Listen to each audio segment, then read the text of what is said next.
Hello dear students, welcome back to our platform Lokesh Rahul academy. तो क्या हाल चाल है आप सभी लोगों के। उम्मीद करता हूं आप सभी लोग बहुत अच्छे फिट एंड फाइन होंगे। तो आज का जो टॉपिक है आपने थंबनेल देख ही लिया है। आज का जो अपना टॉपिक है वो है फिजिक्स के चैप्टर नंबर 3 का रिवीजन। यानी चैप्टर का नाम क्या है? चैप्टर का नाम है अपना विद्युत धारा। शायद यही चैप्टर है, विद्युत धारा के नाम से।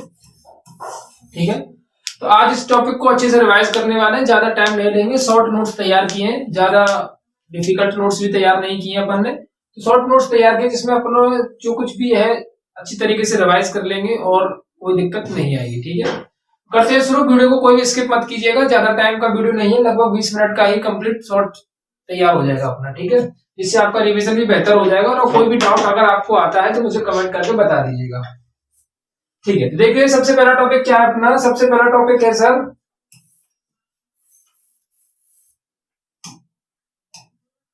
किसी पदार्थ के विद्युत में हो जाने को पदार्थ पर आवेश आना कहा जाता है। आवेश को दो प्रकार में बांटा गया। देखिए अब ये जो है लाइन कि किसी पदार्थ को विद्युत में हो जाने को पदार्थ का आवेश आना कहा जाता है, ये इंपोर्टेंट नहीं है। इसमें इंपोर्टेंट क्या है, आवेश कितने प्रकार के होते हैं? दो प्रकार के, धनावेश और ऋणावेश, यानी पॉजिटिव चार्ज और नेगेटिव चार्ज। अब इसमें एक टॉपिक निकल के आता है, वो क्या है? वो ये है सर कि जैसे अपना पॉजिटिव और पॉजिटिव चार्जेस, यानी सेम चार्जेस आर रिपेल। ठीक है, सेम चार्जेस क्या करते हैं? एक दूसरे को प्रतिकर्षित करते हैं। क्या करते हैं? प्रतिकर्षित करते हैं। क्या करते हैं? प्रतिकर्षित करते हैं। और अगर अलग अलग चार्जेस हो, यानी कि एक प्लस का चार्ज हो, एक माइनस का चार्ज हो, तो क्या करते हैं? आकर्षित करते हैं। ये सभी चीजें आप सभी ने अच्छी तरीके से समझ ली हैं। जब हमने कंप्लीट वीडियो को पढ़ा था विद्युत धारा को, तो आपने अच्छी तरीके से इसको समझ लिया था। कोई दिक्कत नहीं है, बहुत छोटा सा टॉपिक है।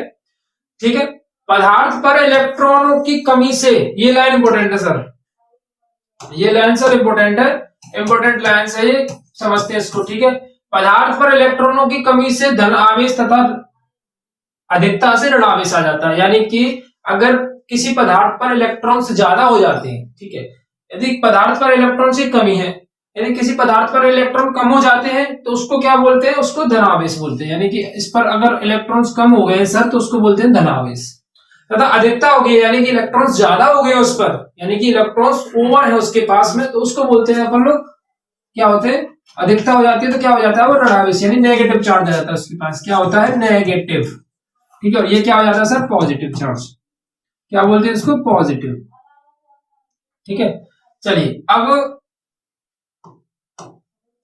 आगे की लाइन को देखते हैं। ये लाइन आपको याद रखनी है कि अगर इलेक्ट्रॉन की कमी हो जाती है तो पॉजिटिव चार्ज, और ज्यादा हो जाता है तो नेगेटिव चार्ज। ठीक है, अगला टॉपिक, एक मिनट,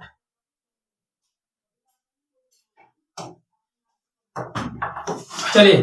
किसी चालक में आवेश के प्रवाह की दर को विद्युत धारा कहते हैं। इंपोर्टेंट लाइन है, ठीक है, इंपोर्टेंट लाइन है ये कि विद्युत धारा किसे कहते हैं। विद्युत धारा का ये कॉन्सेप्ट पूछा जाता है पेपर के अंदर कि विद्युत धारा क्या होती है, तो आपको डेफिनेशन याद करनी है। वो क्या है?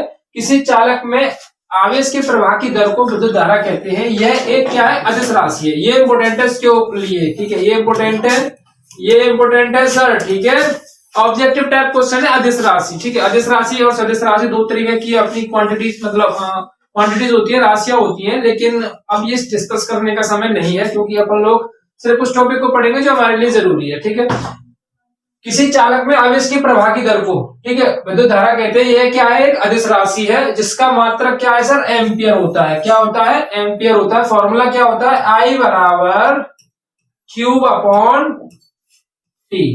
ठीक है, आई बराबर क्या होता है? क्यू अपॉन टी होता है। जो क्यूब क्या है इसमें? आपका आवेश है,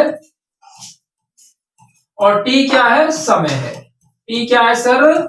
समय है। ठीक है, ये याद रखना। अगर फॉर्मूला याद रहेगा तो डेफिनेशन आप आसानी से याद कर पाओगे। ठीक है, चलिए नेक्स्ट डेफिनेशन क्या है सर? ये डेफिनेशन जो है इंपोर्टेंट डेफिनेशन है। ठीक है, मैंने ये शॉर्ट नोट तैयार किया है। ठीक है, जो आपको आपके टॉपिक्स को रिवाइज भी करा देगा और फॉर्मूलों को भी याद करा देगा। ठीक है, एकांक परीक्षण आवेश Q को अनंत से वैद्युत क्षेत्र के अंदर किसी बिंदु तक लाने में जो कार्य किया जाता है, उस बिंदु पर क्या कहलाता है? वो वैद्युत विभव कहलाता है। यानी कि एक पॉइंट चार्ज है जो कि कहां पर है? इन्फिनिटी पर है। एक पॉइंट चार्ज है हमारे पास, इन्फिनिटी पर है, जिसको एक पॉइंट P तक विद्युत क्षेत्र के अंदर लेकर आ रहे हैं। ठीक है, अब विद्युत क्षेत्र के अंदर जब किसी आवेश को लेकर आते हैं तो अलग से एक्सटर्नल वर्क करना पड़ता है, यानी कार्य करना पड़ता है, उस पर बल लगाना पड़ता है, वही क्या हो जाता है, कार्य हमारा विद्युत विभव का काम करता है। यानी एकांक आवेश को अनंत से किसी बिंदु तक लाने में किया गया कार्य को हम क्या बोलते हैं, वैद्युत विभव बोलते हैं। V बराबर W upon Q not, Q not होता है, ठीक है। इसका मात्रक सर, इसका मात्रक क्या होता है, इसका मात्रक होता है, इसका मात्रक होता है वोल्ट, जो कि याद रखना है आपको, ठीक है। फॉर्मूला V बराबर W upon Q not, W क्या इस जगह पर कार्य है और क्यू नॉट क्या है, अपना आवेश है। V बराबर डब्ल्यू अपॉन क्यू नॉट। इसके कोई आपको सिर्फ फोकस से वीडियो को देखना है, क्योंकि ये जो नोट्स हैं पीडीएफ फॉर्मेशन में आपको टेलीग्राम चैनल पर मिल जाएंगे, टेलीग्राम जाकर के ज्वाइन कर लो, ठीक है। चलो अगले टॉपिक पर बात करूं सर, सेल अथवा बैटरी से जुड़े विभिन्न विद्युत वृत्तियों के परपथ को विद्युत परपथ कहा जाता है। यार कोई मजेदार चीज नहीं रही है, टाइम बेकार है, मत पढ़ो इसको, कोई दिक्कत नहीं है। चलिए अगला टॉपिक, परपथ में एमीटर को समांतर क्रम में। सर इंपोर्टेंट है, टिक कर लो, इंपोर्टेंट है, 5 स्टार लगा दूं, 5 स्टार। चलिए 5 स्टार नहीं, 1 2 3 4 5 स्टार लगा दिए, 5 स्टार वाला टॉपिक है। क्या है, परपथ में एमीटर को श्रेणी क्रम में तथा वोल्टमीटर को समांतर क्रम में जोड़ते हैं। परपथ में एमीटर को किसमें जोड़ते हैं, एमीटर क्या होता है सर बताइए, चलो इसको हम डिस्कस कर लेते हैं। एमीटर कहां पर डिस्कस करें, एमीटर यहां पर है ना, एमीटर। सर एमीटर को क्या करते हैं, एमीटर का काम क्या होता है, तो एमीटर का काम होता है धारा को मापना, धारा को मापना। यानी कि किसी भी सर्किट के अंदर अगर एमीटर का लगाया गया है तो उसका रोल ये है कि वो इलेक्ट्रिसिटी को नाप के बताएगा कितनी एम्पियर की धारा प्रवाहित की जा रही है, ठीक है सर। परपथ में एमीटर को श्रेणी क्रम में, यानी कि एमीटर को श्रेणी क्रम में तथा वोल्टमीटर को समांतर क्रम में जोड़ते हैं। यानी हमारे पास अगर कोई सर्किट बना के दे दी जाए, सर्किट बना के दे दी जाए तो श्रेणी क्रम में जोड़ना पड़ेगा, श्रेणी क्रम में जोड़ना पड़ेगा एमीटर को। क्या पर लगा दो तो एमीटर बना देता है इसको, एमीटर, ठीक है। और समांतर क्रम में किसको जोड़ना पड़ेगा, वोल्टमीटर को। ये क्वेश्चन पूछा जाता है कि पर वोल्टमीटर को किस क्रम में जोड़ा जाता है, तो आपको याद रखना होगा समांतर क्रम में। एमीटर को किस में जोड़ा जाता है, श्रेणी क्रम में, ठीक है, क्लियर। नेक्स्ट टॉपिक पर चलिए, किसी चालक का वह गुण जिसके कारण यह विद्युत धारा के प्रभाव अवरोध उत्पन्न करता है, चालक का प्रतिरोध कहलाता है। अरे यार कैसी डेफिनेशन बना के रख दी है, ठीक है। चलिए इसको डिस्कस कर लूं मैं। मैंने कि प्रतिरोध क्या चीज होती है, चालक का प्रतिरोध होता है प्रतिरोध, मतलब है कि चालक में बहने वाली धारा के बीच में जो ब्रेकर आएगा, जैसे कि गाड़ी चलाई, गाड़ी चला रहे तो गाड़ी चलाते चलाते गाड़ी बढ़िया स्पीड में चल रही है ठीक ठाक, अब बाद में ब्रेकर्स आ जाए, ठीक है, ट्रैफिक आ जाए, तो वो क्या है, हमको गाड़ी को स्लो करना पड़ेगा, ठीक है। तो गाड़ी को स्लो किसकी वजह से किया, ब्रेकर हो या ट्रैफिक हो उसकी वजह से किया। इसका मतलब वो किसका काम कर रहे हैं, प्रतिरोध का काम कर रहे हैं। यानी हमारी जो स्पीड है उसमें रुकावट का जो काम करते हैं वो बोलता है अपने, उसको हम बोल देते हैं प्रतिरोध, ठीक है। तो किसी चालक का वह गुण, एक प्रतिरोध क्या होता है, कोई भी चालक हो, कोई भी कंडक्टर हो, उसके स्वयं का एक प्रॉपर्टी होती है प्रतिरोध, ठीक है, जिसके अंदर क्या होता है, प्रतिरोध किसकी वजह से होता है, मुक्त इलेक्ट्रॉन्स, फ्री इलेक्ट्रॉन्स की वजह से होता है, ज्यादा टक्करें होती हैं आपस में। ये सब 11th 12th की टॉपिक है, 12th के अंदर डिस्कस करेंगे कि प्रतिरोध कहां से जन्म लेता है, क्यों होता है प्रतिरोध, किसकी कारण प्रतिरोध होगा, किसी चालक को गर्म कर दे तो प्रतिरोध बढ़ेगा घटेगा, चालक ज्यादा बड़ा हो तो कितना प्रतिरोध, ये सब हम बारे में डिस्कस करेंगे। फिलहाल क्या पढ़ना है, किसी चालक का वह गुण जिसके कारण यह विद्युत धारा के प्रभाव अवरोध उत्पन्न करता है, चालक का प्रतिरोध R कहलाता है। चालक का प्रतिरोध R का फॉर्मूला क्या होता है, R बराबर V अपॉन I, R बराबर V अपॉन I, जिसका मात्रक क्या होता है, मात्रक होता है सर ओम। क्या होता है, मात्रक ओम। देखो ओम का साइन क्या बना दिया है 52, ऐसा थोड़ी होता है ओम का साइन, देखो ओम का साइन होता है ऐसा, चूहे के बिल जैसा, ओम का साइन कैसा होता है, ऐसा चूहे के बिल जैसा, ठीक है। चलिए नेक्स्ट टॉपिक, किसी चालक का प्रतिरोध चालक की लंबाई L के अनुक्रमानुपाती होता है तथा चालक के परिच्छेद क्षेत्रफल A के व्युत्क्रमानुपाती होता है। चालक के,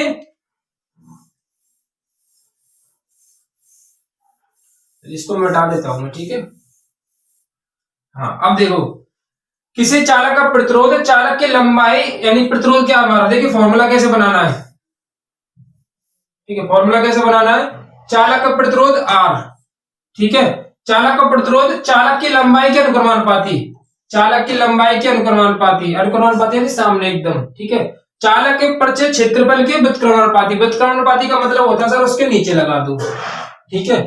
अब इस साइन को हटाएंगे, ये अनुक्रमानुपाती का जो साइन है इसको अगर हटाता हूं तो क्या निकलता है, एक कांस्टेंट आता है, क्या आता है, एक कांस्टेंट आता है जिसको बोलते हैं रो, क्या आता है, एक कांस्टेंट आता है जिसको अपन लोग क्या बोल देते हैं, रो बोल देते हैं, जिसको क्या बोल देते हैं, रो। ये पी जो बन रहा है ना, ये पी नहीं है, ये क्या है, रो है, ऐसा बनाते हैं रो को इस तरीके, जैसे पी जैसा ही होता है लेकिन इसको बोलते क्या है, रो है, जिसका नाम क्या रख दिया गया है, जिसका नाम रख दिया गया है विशिष्ट, विशिष्ट क्या है इसका नाम, विशिष्ट प्रतिरोध, क्या है, विशिष्ट प्रतिरोध है, ये क्या है, विशिष्ट प्रतिरोध है। इंपॉर्टेंट टॉपिक है, याद रखना है आपको, ठीक है। जिसका मात्रक क्या होता है, ओम मीटर होता है, ओम इस तरीके से और फिर मीटर एम, ठीक है। कि यदि किसी चालक की भौतिक अवस्था जैसे ताप, लंबाई, दाब आदि में अपरिवर्तित रहे, ठीक है, ये क्या है, ओम का नियम है, शायद है ना, ओम का नियम, इंपॉर्टेंट टॉपिक है सर, टिक कर लो, टिक कर लो इसको, इंपॉर्टेंट है ये, इसको टिक कर लो, इंपॉर्टेंट है, ठीक है। ओम का नियम तो इंपॉर्टेंट होता है ये। यदि किसी चालक की भौतिक अवस्था जैसे ताप, लंबाई, दाब आदि में परिवर्तन ना किया जाए तो चालक के सिरों के बीच विभवांतर बी चालक में प्रवाहित धारा आई के अनुक्रमानुपाती होता है, अर्थात बी बराबर आई आर। इसे ओम का नियम भी कहते हैं, ये आपको याद रखना है, कंठस्थ याद करके जाना है क्योंकि ओम का नियम पेपर में पूछा जाता है, ठीक है भाई।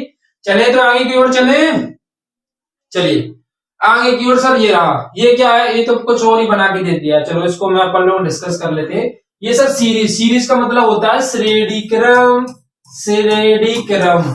और मैं आपको एक बात बता दूं, क्या बता दूं, आपको एक बात बता दूं, वो भी शुद्ध हिंदी में, क्या, कि श्रेणी क्रम और समांतर क्रम इनसे रिलेटेड न्यूमेरिकल भैया आने वाला है, कॉपी पे लिख लो अभी तुरंत। सर ने बोला है, क्या बोला है, कि इनसे रिलेटेड न्यूमेरिकल आएगा, तो प्रैक्टिस करनी है दबा की, ठीक है। और मैं खुद कराऊंगा, चिंता मत करो, क्वेश्चन की दबा के प्रैक्टिस करा रहा हूँ, इनके इन क्वेश्चंस की दबा के प्रैक्टिस कराऊंगा, क्योंकि 4 नंबर में ये क्वेश्चन आएगा, 4 नंबर में क्वेश्चन आएगा, देख लेना 4 नंबर में आएगा। अगली वीडियो इसी के ऊपर आएगी, सीरीज और पैरेलल की, ठीक है। कमेंट बॉक्स में मुझे बताना, जरूर जरूर बताना, ठीक है, कि किस किस पर ये क्वेश्चन अच्छी तरीके से आते हैं, ठीक है। और जिस पर नहीं आते कमेंट बॉक्स में बता देना कि सर इसको क्वेश्चन को कराना है तुमको, ठीक है ना। चलिए, तो श्रेणी क्रम क्या होता है सर, कि 3 प्रतिरोधों को अगर लगातार एक ही वायर से इस तरीके से जोड़ देते हैं तो वो बन जाता है क्या, श्रेणी क्रम। तो उसका टोटल नेट कितना निकल के आता है, आर नेट निकल के आता है R1 plus R2 plus R3, ठीक है। अगर पैरेलल में कैसे जोड़ते हैं सर, एक वायर है उसमें 3 अलग से अटैच किए गए हैं, एक ये रहा, एक ये रहा और एक ये रहा, 3 अलग से वायर को अटैच किया गया, कुछ इस तरीके की फॉर्मेशन, इसको बोलते हैं समांतर क्रम। क्या बोलते हैं, समांतर क्रम, क्या बोलते हैं इसको, समांतर क्रम बोलते हैं। तो इसका टोटल कैसे निकलता है,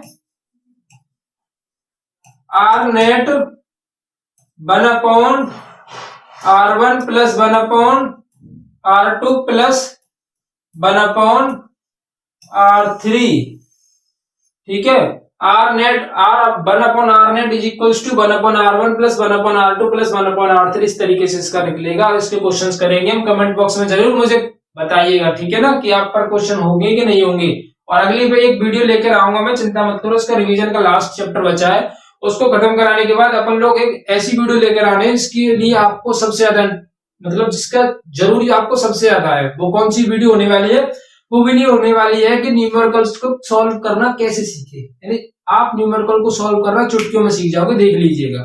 एक वीडियो लेकर आने वाला हूं मैं, न्यूमेरिकल्स को सॉल्व कैसे करें। चलिए फिलहाल इस टॉपिक को देखते हैं, क्या है ये। यदि किसी चालक के सिरों के बीच विभवांतर बी हो तथा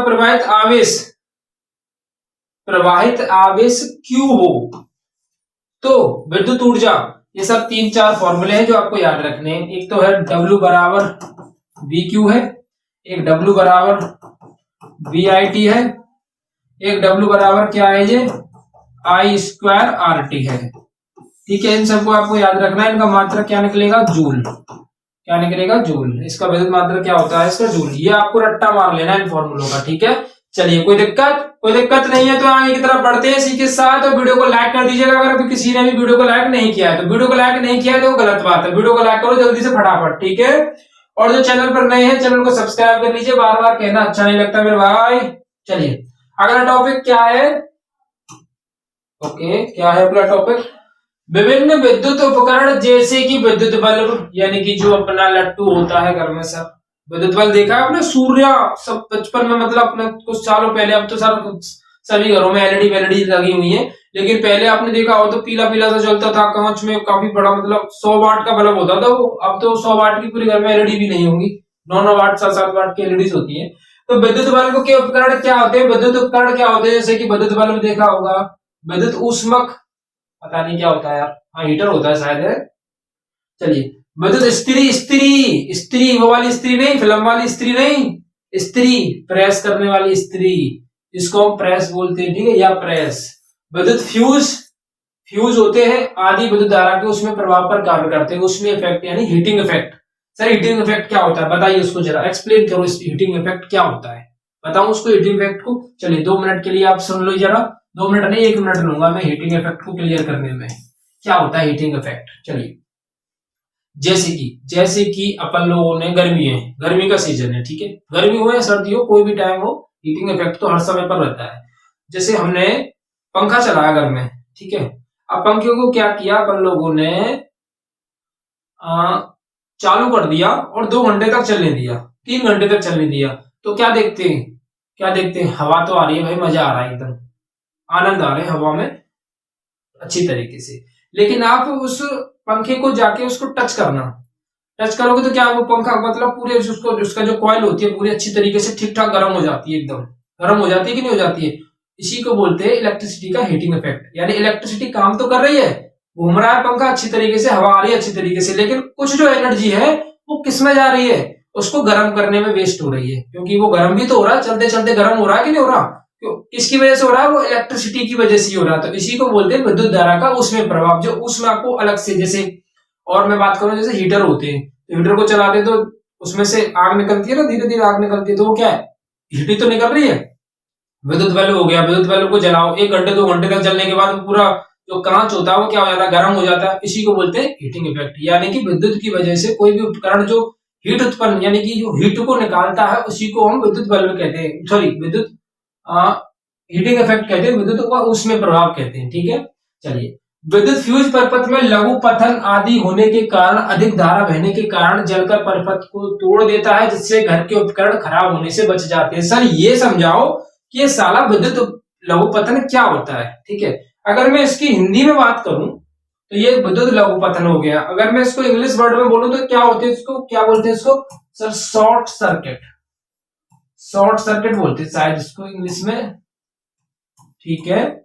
ये इसका क्या मतलब होता है, इसका मतलब होता है, कतई इसका ऐसा मतलब होता है कि आपका जो सामान है घर का, इंपोर्टेंट वीआईपी टाइप का कुछ सामान जिसको खराब होना नहीं चाहिए था, उसको बचाने में इसकी मदद होती है। कैसे होती है, क्योंकि इसमें एक वायर होता है, एक हल्का सा पतला सा वायर होता है, कॉपर का वायर, ठीक है, इसके अंदर। तो वो क्या होता है कि उतनी ही एनर्जी ले सकता है जितनी आपका जो कंपोनेंट है उसको झेल सकता है, ठीक है। अगर ज्यादा एनर्जी आती है या ज्यादा करंट आता है तो वो क्या होता है, वो फ्यूज बीच में से टूट जाता है, यानी तार जो है ज्यादा गर्म होने के बाद बेकार हो जाता है, टूट जाता है, जिससे क्या होता है कि आगे की सप्लाई खत्म हो जाती है, लाइट की आगे की क्या हो जाती है, सप्लाई खत्म हो जाती है। उसी को हम बोलते हैं क्या, अधिक धारा बहने पर, जो ज्यादा करंट आता है ना तो वो बीच का जो फ्यूज होता है वो टूट जाता है, क्या हो जाता है, वो टूट के जल के खत्म हो जाता है, ठीक है। वो जब खत्म हो जाता है तो फिर आगे की लाइट का तो सोर्स ही खत्म हो गया, क्योंकि जो बीच में जो तार लगा हुआ था वही आपको आगे की तरफ लाइट को प्रोसेस कर रहा था। अब जो बीच में ज्यादा अधिक तार, अधिक एनर्जी, अधिक लाइट आने की वजह से वो बीच में से टूट जाएगा, ब्रेक हो जाएगा, ठीक है। तो फिर आगे की तरफ लाइट ही नहीं जाएगी, तो आपका जो उपकरण है, कंपोनेंट है, वो फूकने से, खराब होने से बच जाता है। इसी को बोलते हैं शॉर्ट सर्किट, यानी कि कहीं कहीं पे जो यूज करते हैं ना उसको, ज्यादातर घरों में यूज होता ही है वो, ठीक है, ज्यादा एनर्जी की वजह से वो ब्रेक हो जाता है, ठीक है। तो उसमें ज्यादा हैवी तार का यूज नहीं करना चाहिए बेसिकली। अगर हम ज्यादा हैवी तार का यूज करते हैं तो आपके कंपोनेंट्स को खराब होने से कोई भी नहीं बचा सकता। दुनिया में ऐसी कोई शक्ति नहीं है जो आपको आपके कंपोनेंट्स को खराब होने से बचा जाए, अगर आपने ज्यादा हैवी तार को इस्तेमाल किया है तो। चलिएगा, विद्युत परिपथ में एकांक समय में व्यय ऊर्जा को परिपथ की विद्युत शक्ति कहते हैं। एकांक समय में व्यय ऊर्जा को विद्युत शक्ति कहते हैं। ठीक है, क्या कहते हैं? एकांक समय में। सर एकांक का मतलब क्या होता है? तो मैं आपको बता दूं, एकांक का मतलब होता है कि अगर किसी भी जगह पर एकांक का यूज हो रहा है, किसका? एकांक समय का यूज हो रहा है, तो वो वैल्यू नीचे आएगी। ठीक है, यानी कि एकांक समय हो रहा है तो वो नीचे आएगी।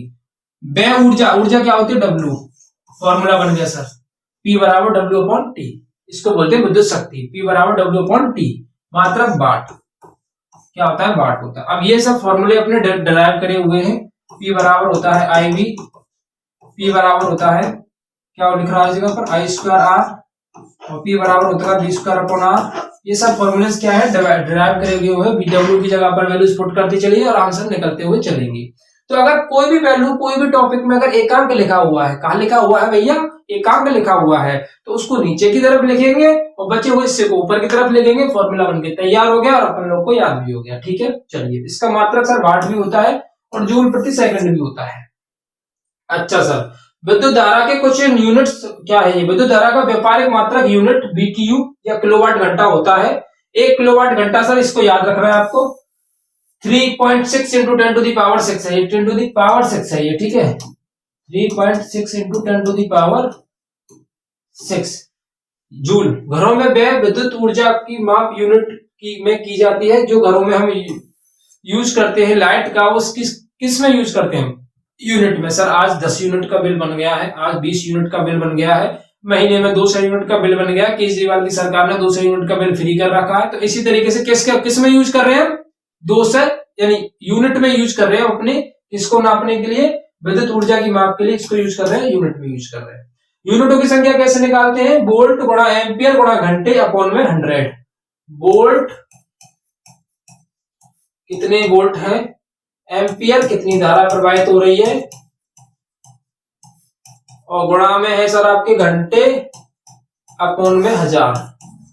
इसको डिवाइड कर दीजिए, पता चल जाएगा कितने यूनिट का बिल आपका बन रहा है। जैसे कि एग्जांपल ले लूं समझाने के लिए, चलो तो ले लेते हैं।